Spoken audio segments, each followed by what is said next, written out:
with that Valencia half, you had Kibiwat Candy, 57:32, smashes Cam Moore's record by 29 seconds. And then 5 seconds behind him, Jacob Kiplimo, the reigning now World Half Marathon champion. And then Ronix Kiprutu, 57:49. And then Alexander Mutisa, who nobody really had heard of going into this race, also went under 58 minutes and ran 57:59. You said before you didn't think it was a weak record.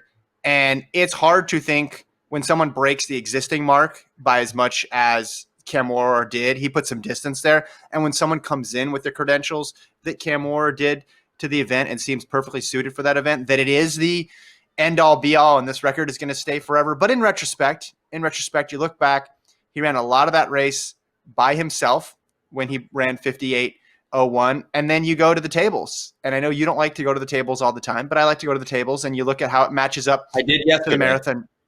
Yeah, you go to the marathon, you go to the 5,000, 10,000 records, which Joshua Cheptegei just broke. And even after you punch in 57:32, it's still the weakest of the four. A lot of that is just a function of how the half marathon is run. A lot of that is just because the half marathon is run as a tune-up.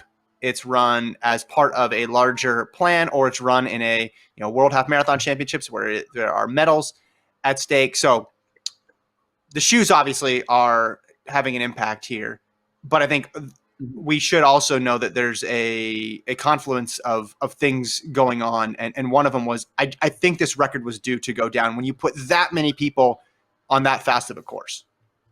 Yeah, Valencia is just the record capital of the world when it comes to, well, I guess track times too, but when it comes to road running, I mean, just I think the money they can put behind events, particularly when there's been, no events to speak of, where normally a lot of these athletes would have been spread out running marathons, halves at different places. Well, now they could all come together, and then they get on to Valencia, which is just pancake flat. And it is a good factor. Yes, the shoes are a tremendous factor, but I'm always going to be off the train of this is ruining the sport, as a lot of people are discussing. The shoes are their best possible iteration that they've ever been. And that's fine if you don't want to compare it to previous eras. That's fine. I think we can all appreciate that Kibiwat Candy has an advantage over, 10 years ago, Zersine Tedesse in the shoe department. And that's fine. Like, I don't need to compare these guys anymore.